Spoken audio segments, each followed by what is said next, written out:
Leptospira intrugans merupakan bakteri penyebab leptospirosis, sebuah penyakit zoonosis yang juga dikenal dengan nama flood fever atau demam banjir karena sering menyebabkan terjadinya wabah pada saat banjir. Lantas, bagaimanakah pola penyebaran dari Leptospira intrugans?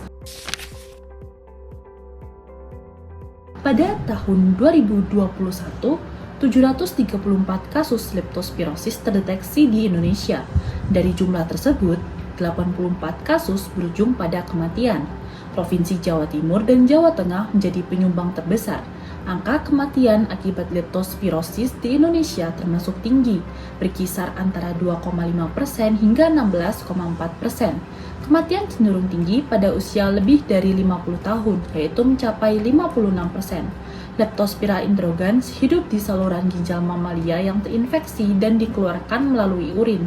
Di Indonesia, tikus merupakan sumber penularan utama, dengan beberapa spesies tikus seperti Mus musculus, Ratus norvegicus, dan Barycota indica menjadi reservoir leptospirosis. Penularan dapat terjadi melalui kontak kulit atau mukosa dengan air atau tanah yang terkontaminasi oleh urin binatang yang terinfeksi, konsumsi air atau makanan yang terkontaminasi, melalui luka di kulit dan membran mukosa yang ada di hidung, mulut, dan mata. Leptospirosis cenderung terjadi di wilayah tropis dan subtropis dengan curah hujan tinggi, udara hangat, dan lembab, terutama setelah banjir, lingkungan dengan genangan air, kebersihan yang buruk, dan daerah rawan banjir. Terdapat beberapa faktor resiko yang dapat meningkatkan kemungkinan seseorang untuk terinfeksi Leptospira intrugans. Faktor tersebut meliputi paparan langsung terhadap hewan, aktivitas yang menyebabkan luka kulit, paparan air atau tanah, paparan pekerjaan seperti pertanian, peternakan, kegiatan rekreasi seperti berenang di lingkungan yang terkontaminasi, status sosial ekonomi yang rendah, dan perjalanan ke daerah endemik meningkatkan resiko infeksi. Leptospira sendiri merupakan bakteri gram negatif yang berbentuk spiral atau helikal yang rapat, tipis, fleksibel, ujungnya seringkali melengkung membentuk kait. Garis tengahnya berukuran 0,1 mikrometer dan panjangnya 6 hingga 20 mikrometer. Amplitudo helix mencapai 0,1 hingga 0,15 mikrometer dengan panjang gelombang hingga 0,5 mikrometer. Leptospira termasuk bakteri aeroligat, oksidase positif, dan katalase positif. Beberapa bakteri ini juga mampu memproduksi urease, dan bakteri ini motil karena memiliki endoflagella yang terletak di dalam periplasma. Struktur protein flagella sangat kompleks.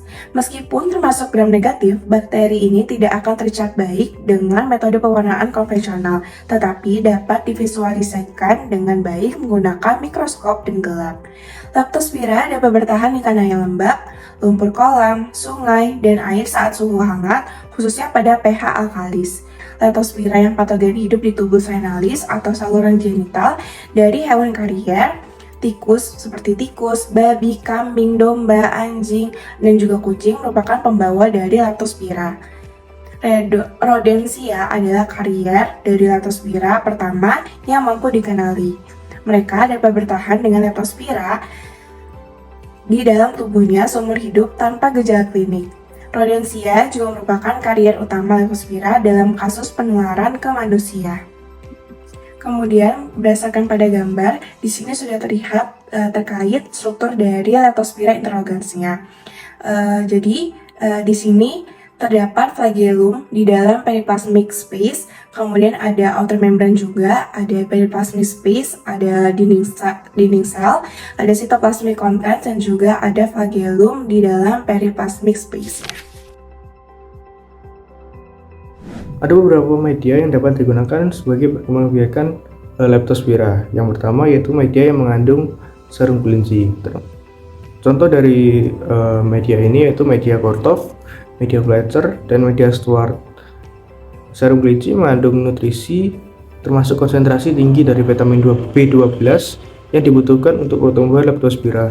Media-media tersebut dapat digunakan untuk mengisolasi Leptospira patogen dari spesimen klinis dan perkembangbiakan kultur leptospira. Akan tetapi, media ini tidak diperuntukkan ketika mempersiapkan bakteri untuk MIT. Hal yang kedua yaitu media yang mengandung rantai panjang fatty acid.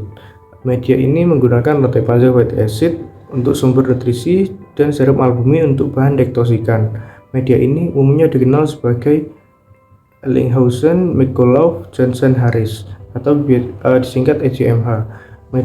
Media ini umumnya digunakan untuk isolasi, perbanyakan dan persiapan antigen untuk MIT serta pertumbuhan leptospira. Lalu yang ketiga yaitu media yang menggunakan arang. Media ini sebenarnya sama dengan media sebelumnya, sama-sama menggunakan rantai fatty acid, akan tetapi bahan dektosikannya berbeda. Di sini bahan dektosikannya menggunakan charcoal atau arang aktif. Arang aktif ini digunakan untuk menangkap fatty acid bebas di media yang sangat toksik atau beracun untuk kelangsungan hidup leptospira. Kultur yang umum digunakan sebagai pengbiakan leptospira yaitu kultur dari EJMH. Nah, secara karakteristik leptospira ini harus disimpan pada suhu yang optimal yaitu 30 derajat dan untuk leptospira patogen sendiri itu hanya tidak bisa tumbuh jika disimpan di suhu 13 derajat Celcius. Lalu secara makroskopis pada kultur juga dapat ditemukan bercak-bercak putih setelah dilakukan inkubasi selama 7-12 hari. Seperti yang terlihat pada gambar, leptospira mempunyai dua lapis membran, di mana pada membran luarnya terdapat komponen antigen seperti lipopolisakarida, lipoprotein, dan peptidoglikan, di mana menurut penelitian yang berkaitan dengan patogenisitas dari leptospirosis ialah lipopolisakarida atau LPS, leptospira lipoprotein nomor 32 atau LipL32, LipL41, LipL71, dan LipL21. Ada juga lipoprotein OMP-A domain protein 22 atau LOA22, dan ada juga yang terakhir leptospira immunoglobulin like lipid A dan juga lipid B atau LIC-A dan LIC-B. Sudahkah kalian mengetahui bagaimana patogenesis dari leptospirosis? Mari simak penjelasan berikut ini. Bermula dari bakteri leptospira yang terkandung dalam urin binatang dapat memasuki tubuh melalui dua rute. Pertama, bakteri dapat masuk melalui rute kulit yang lecet ataupun selaput lendir, kemudian menuju ke aliran darah dan bakteri bermultiplikasi. Kedua, bakteri dapat masuk melalui makanan yang terkontaminasi, kemudian menuju ke saluran pencernaan. Hal ini dapat menyebabkan penyakit infeksi akut terhadap organ yang terserang. Kemudian, apa yang akan terjadi terhadap pembuluh darah, ginjal, hepar, dan juga otot rangka? Pertama, pada pembuluh darah kecil akan rusak, sehingga terjadinya vaskulitis dan menyebabkan kerusakan endotel pada pembuluh darah kecil dan terjadinya manifestasi klinis perdarahan.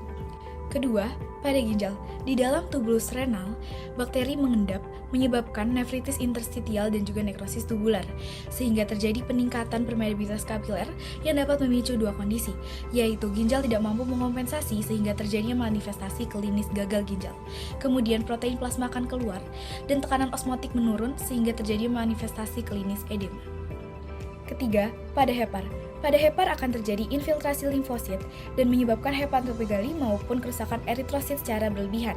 Kerusakan eritrosit secara berlebihan dapat memicu terjadinya ikterus dan juga manifestasi klinis kekuningan pada seluruh tubuh dan juga jaringan dalam. Keempat, pada otot rangka akan menginvasi otot skeletal yang menyebabkan terbentuknya antigen leptospira di otot, sehingga terjadi perubahan lokal nekrotis, vakuolisasi miofibril, dan juga kehilangan striata. Maka terjadilah manifestasi klinis nyeri dan juga pembengkakan. Tanda dan gejala awal yang muncul pada penderita leptospirosis adalah demam tinggi dan menggigil, sakit kepala, mual, muntah dan tidak nafsu makan, diare, mata merah, mialgia, terutama pada betis dan punggung bawah, sakit perut, dan bintik-bintik merah di kulit yang tidak hilang saat ditekan. Penderita dapat mengalami penyakit leptospirosis tahap 2 yang disebut dengan Weil's disease. Penyakit ini terjadi akibat peradangan karena infeksi. Tanda dan gejala dari penyakit Weil's sendiri adalah demam, jaundice, disuria, bengkak di tangan dan kaki, epistaksis atau mimisan dan batuk berdarah, nyeri dada, sesak napas, jantung berdebar-debar, malaise dan keringat dingin, sakit kepala, dan leher kaku. Untuk diagnosis yang dapat dilakukan adalah, pertama adalah anamnesis pada pasien, bertanya terkait dengan riwayat perjalanan pasien, kondisi tempat tinggal dan aktivitas yang dilakukan oleh pasien selama 14 hari ke belakang. Untuk pemeriksaan penunjang yang dapat dilakukan diantaranya adalah pemeriksaan darah yang bertujuan untuk memeriksa fungsi ginjal dan hati, serta kadar leukosit sebagai penanda infeksi. ELISA atau rapid test untuk mendeteksi antibodi di dalam tubuh. Polymerase chain reaction atau PCR untuk mendeteksi keberadaan bakteri leptospira di dalam tubuh. Tes aglutinasi mikroskopik atau MAT untuk memastikan keberadaan antibodi yang spesifik terkait dengan bakteri leptospira. Melakukan CT scan dan USG untuk melihat kondisi organ yang mendapatkan dampak peradangan dari infeksi leptospirosis. Kultur darah dan urin untuk memastikan keberadaan bakteri leptospira di dalam darah dan urin. Berikut adalah tata cara untuk mencegah terjadinya penularan leptospirosis. Yang pertama adalah memberikan penyuluhan kepada masyarakat tentang tata cara penularan penyakit ini, antara lain tidak berenang atau menyeberangi sungai yang airnya diduga tercemar oleh leptospira, serta menggunakan alat-alat pelindung yang diperlukan apabila harus bekerja pada perairan yang tercemar.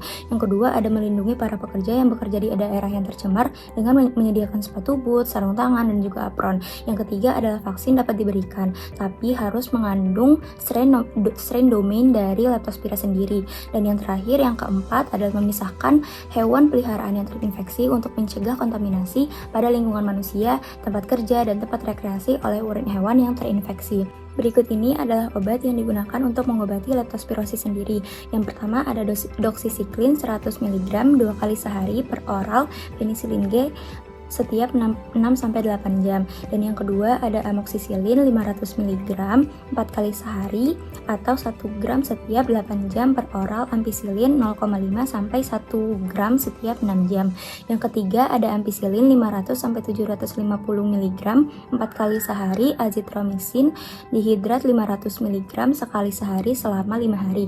Dan yang terakhir ada azithromycin dihidrat 1 gram dilanjutkan 500 mg per hari untuk 2 hari berikutnya. Ceftriaxone 1 gram setiap 24 jam.